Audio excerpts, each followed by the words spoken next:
Good morning, people. Attempt number 2. I've just been away to the shop, actually a couple of shops. I had to get some supplies to carry on with my cabinet making here. I wanted to get a long lengths of dowels so I can cut them to 65, 70 mil long so that it can span both for both shelves. Seemed to make more sense than trying to do what I was thinking about doing. But anyway, went and got that, and at the time I was thinking, what if I get an arbor that can go in the drill press and make up another disc to take the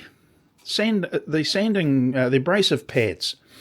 The reason I bought the Taylor Tools sanding system or sharpening system, and happy to do so, other than the price that it cost, because shipping to New Zealand it became and it's got me a little bit puzzled.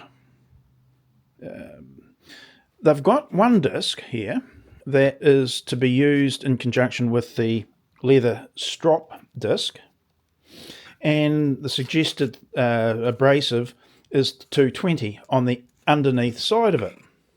Okay, so that's fine.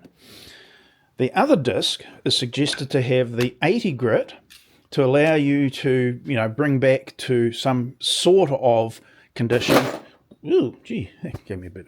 Anyway, the 80 grit so that you can, like a very damaged blade, all the chips and chunks taken out. The 80 grit will do that for you, so that's good.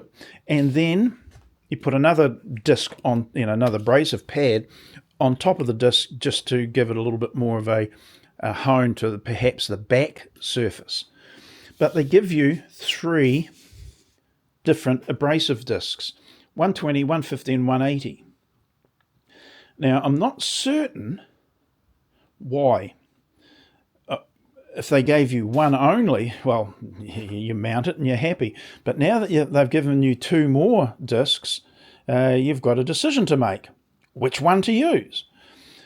If you go from 80 to 220, it might be a little bit of a jump. So, of course, and well done them, they've given you a choice. But which one is best? And if it comes down to preference, well, I don't have a preference because I've never used their system before. A suggestion would be what? Fall in between at 150, so 180 to 150. Well, what do you do with these other 2 discs, abrasive pads? Do they just sit there doing nothing? Would they not be better to be used on another disc? Well, my suggestion would be that would have been a good option. Another disc and another arbor would be beneficial. So now you could have these 2 discs mounted. Seems reasonable. But and it just takes away the query. So I went to the shop to see whether I could find an arbor of this type, and the answer is no. Darn it. So there's probably one around. I just can't find it. And then I had a look online, and I also couldn't find one that would be similar.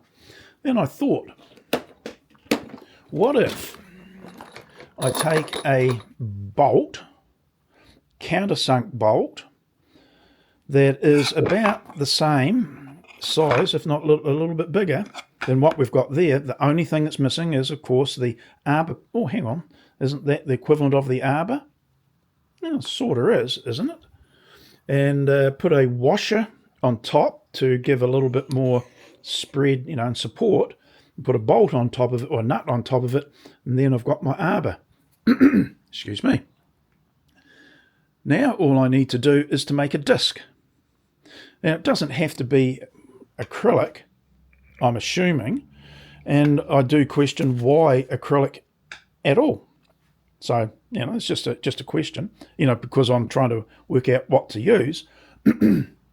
But somewhere in my workshop or a storage shed, I've got a bit of polycarbonate that might be big enough to make a disc. So what I'm going to have a look at doing is to take that bolt, or if I can get a bigger countersunk bolt, it would be even better, but take a bolt, make a disc, mount these other two pads. So I can have the 180, the 80 grit to 120, and then have another disc, for whatever reason, 150, 180. Now, I'm not saying that's the way they would recommend to use these other ones, but I'm just in doubt if they would ever get used. So why include them in the kit? If they said, hey, look, just go from 180 to 150, from 80 to 150, and you'll be happy, and then 150 to 220, then the 6 discs aren't included. But because they've given me a choice, I don't know which one to go with.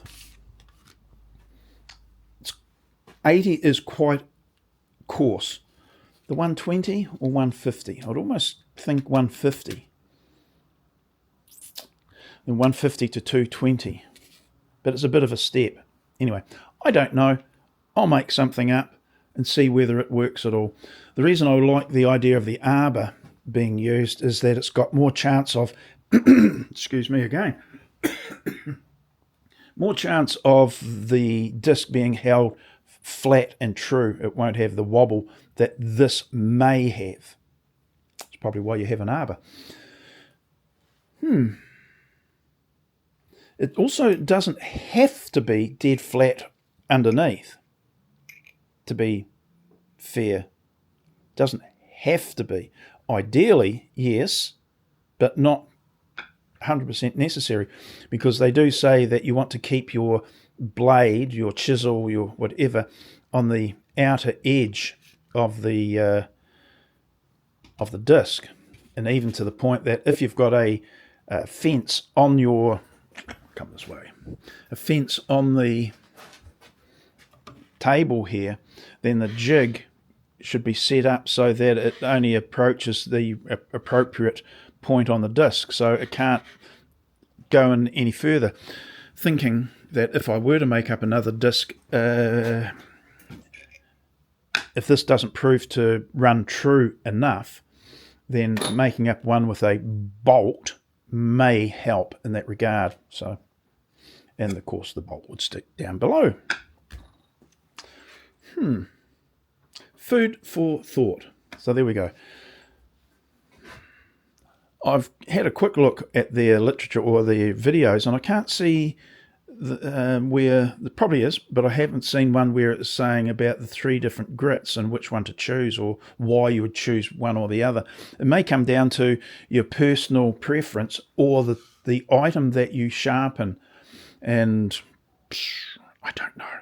I really don't know. So I'll have another bit of a look and a cup of tea, and then get back out here and look for that flame in that polycarbonate sheet. It's only a small piece, but where the heck I put it, I don't know.